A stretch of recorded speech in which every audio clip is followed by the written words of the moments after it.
Hello and welcome to another episode of ET Deep Dive, where we bring you long-form journalism from the Economic Times in audio. No headlines, no noise, just deeply reported stories told the way they're meant to be experienced. In today's episode, I dive deep into how Sivakasi, Tamil Nadu's firecracker capital, is now being pushed by the Vijay government to become a global fireworks powerhouse to rival China. It's Sunday, the 28th of June.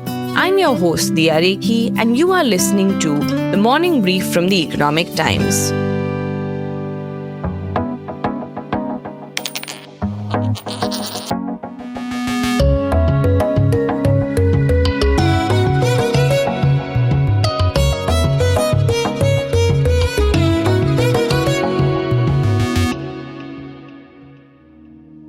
Sivakasi is synonymous with pattas, the Tamil word for firecrackers. The firecrackers from here add sparkle and cheer to festivities across India. But beyond being the premier pyrotechnics hub, the city is curiously called Kutti Japan or Mini Japan, a moniker that India's first Prime Minister, Jawaharlal Nehru, reportedly coined for the enterprise and enthusiasm it demonstrated in economic growth in the 1960s. This zest for entrepreneurship is exactly what the newly elected party, the Tamiliga Vetri Karagam or TVK, is banking on as it seeks to build the city as a global hub for pyrotechnics. Sivakasi, which manufactures nearly 90% of India's fireworks, is undoubtedly the center of the trade in the country. The industry is estimated to be valued at around 6,000 crore rupees and currently comprises over 1,200 factories. China dominates the global market, supplying close to 90% of the world's pyrotechnics. Just one city, Luoyang, accounts for about 70% of its fireworks exports. Tamil Nadu's new chief minister, actor turned politician C. Vijay Joseph, wants to take the firecracker battle to China. But before Sivakasi can scale the Great Wall, manufacturers say they must first overcome a maze of regulatory, logistical, and safety challenges. Their global ambitions hinge on policy reforms, easier exports, and safer working conditions. That Sivakasi is the Luoyang of India is clear. P. Ganesan, who's the president of the TAN Pharma or Tamil Nadu Fireworks and Amorces Manufacturers Association and director of Vinayaga Sony Fireworks Group, says there are 1,220 units in Sivakasi. Of this, around 400 fireworks factories have licenses issued by the district magistrate with a storage and manufacturing limit of 15 kilograms at a time. The remaining units function under the supervision of the Petroleum and Explosive Safety Organization or PESO, he said. According to industry estimates, around 3 lakh workers are directly employed in fireworks factories, while another 5 lakh people depend on allied industries and support services across Virudhunagar district. Women account for nearly 55% of the workforce, making the sector one of the largest rural employment generators in southern Tamil Nadu. One of the biggest pain points that came through in ET's conversations with firecracker manufacturers was the Supreme Court's interim ban on barium nitrate, a key chemical used in manufacturing firecrackers. It was banned to curb severe air and noise pollution. Restrictions on certain chemicals and products have significantly impacted the industry's production capabilities, Ganesan said. Barium nitrate, an indigenously manufactured oxidizer widely used in fireworks, constitutes nearly 60% of the products manufactured in Sivakasi. In addition, joint crackers, which account for approximately 20% of total production, continue to face restrictions, he said. A joint cracker, a type of fused firework that detonates in rapid succession, is also banned by the Supreme Court.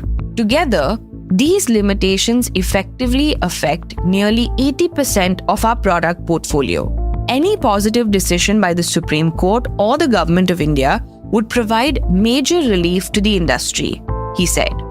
Interestingly, Ganesan said the potassium perchlorate permit has been granted only to a limited number of large-scale units with specialized safety infrastructure. The chemical is mainly required for manufacturing fireworks meant for colder countries. Industry representatives have already conveyed their concerns regarding chemical usage and export requirements to the Department for Promotion of Industry and Internal Trade or DPIIT and PESO. But export ambitions are also overshadowed by another challenge: worker safety. While the potential for expansion is undeniable, the industry has also been plagued over the years by issues like the mushrooming of illegal firecracker units, child labor, inhuman working conditions, and tragic accidents that have killed workers whose subsistence depends almost entirely on the hazardous occupation. Most recently, on April 19th, a devastating explosion took place at a firecracker manufacturing unit at Katanarpatti village near Sivakasi, which claimed 25 lives. The explosion was the worst since 2012, where a similar incident took place at Mudalipatti village, in which 40 workers died. Not just this, on April 13th, one worker was killed at a firecracker unit at Tayalpatti in the same region. All those who were killed in the explosions belonged to poor and low-income families, with women constituting a majority of the victims. Earlier too, on March 27th, one worker was killed and 2 women workers were injured in a fire accident reported at Vishwanatham near Sivakasi. The accidents paint a worrying picture about the lack of safe working conditions in this industry, which relies on working with hazardous chemicals. But in Virudhunagar district, where agriculture is not viable owing to the topography, the fireworks sector ends up being the only practical choice for thousands who are willing to gamble their safety in order to put food on the table for their families. Accidents are becoming frequent here and hundreds die every year. In total, about 644 people have lost their lives over the past decade, says A. Vijay, social activist and director of Human Resource Foundation, a Sivakasi-based non-profit. If the firecracker industry were to collapse, the idea of simply creating or transitioning workers to a different industry poses a massive problem. It cannot be done overnight.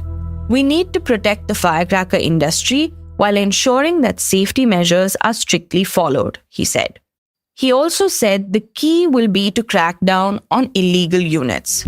Even if the activity has decreased, Vijay highlights the need for more stringent checks. However, this too is a challenge, he said, as a single official is expected to oversee 450 factories. When inspecting even 1 or 2 factories a day is a task. When a worker dies, they just stuff the body into a sack, he says. The victim isn't even treated with dignity. There are companies that run as many as 27 entities and don't have a single doctor on call, no ambulance on site, or adequate safety measures. Illegal practices are going on. Recently, 26 people died and only 1 lakh rupees was given to them. Nothing else was done, he said. In this environment, he spoke of how it's important for Sivakasi's firecracker enterprises to step up and draw from the culture that exists in industrial hubs like Coimbatore and Tirupur, where companies provide a lot of services and benefits to workers.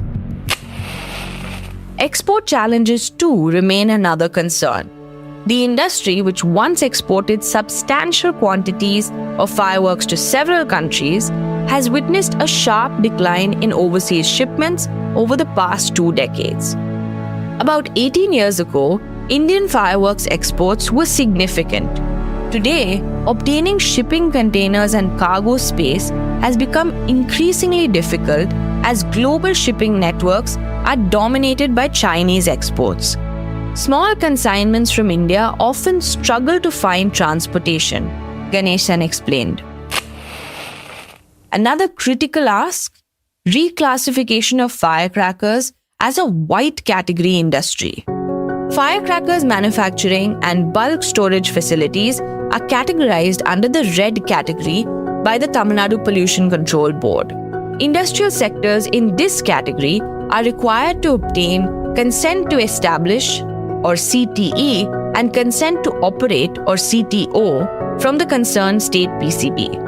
Industry leaders argue that modern green crackers manufactured in Sivakasi comply with environmental standards and should not be classified alongside highly polluting industries. Representations have also been made to alter the categorization of fireworks in the Explosives Act. The industry has proposed that fireworks be categorized as low-risk pyrotechnic devices instead of being categorized as low-hazard explosives. Fireworks are consumer products used for celebrations, cultural events, and entertainment by millions of people.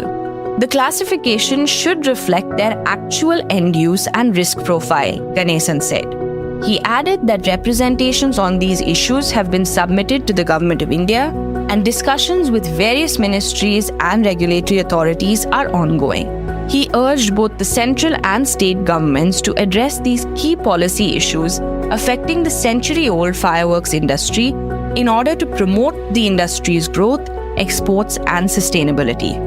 Earlier this month, the state's Industries Minister, S. Kirtana, who is also the MLA from Sivakasi, spoke about the state government's move to put a policy in place that aims to formalize the sector, address worker safety, and tackle structural gaps. For too long, this remarkable cluster has been allowed to operate below its potential. Our government intends to change that, Kirtana told ET. The words we have chosen to carry our whole intent are innovation, safety, and sustainability. Our vision is a town known not only as India's fireworks capital, but as a global benchmark for how this industry can be done safely, cleanly, and fairly. We invite the world's buyers, partners, and investors to be a part of it. She went on to emphasize how health and safety here and in every country that Sivakasi's products reach must always come first. We will not take any shortcuts for anyone's well-being. Our answer, therefore, is innovation rather than compromise. Our government plans to invest seriously in research, but to upgrade the industry while leaving women on the lowest rung would be no progress at all. She said the deepest measure of success will be quieter than any export figure. It will be when the light Sivakasi sends across the world finally returns as dignity, safety, and a fair wage to the women whose hands have been making it all along. That is the promise, and our government intends to keep it, Kirtana said. When I spoke to Vijay Kumar, there was something he said that stuck with me. He poignantly said, there is no Sivakasi without the firecracker industry. And that's probably all the more reason for the Tamil Nadu government to see what it can do to enable this segment to move from just being Kuti Japan to a competitor for China. Sivakasi's future as a global export powerhouse may ultimately depend on whether the government can walk the talk. But enterprises too need to step up and provide better safety and health facilities for workers, considering they're dealing with hazardous chemicals. The potential for Sivakasi's growth on the global stage is immense, but it shouldn't come at the cost of workers' lives, and hopefully that will be an equal focus of the government as they put together this policy. That's it for today from ET Deep Dive. It's Sunday, June 28th. I'm your host, Rekhi, and you were listening to The Morning Brief from the Economic Times. This story was reported and narrated for audio by me, Rekhi, produced by Anirban Chaudhary, and sound designed by Indranil Bhattacharjee. Keep listening to The Morning Brief wherever you get your podcasts.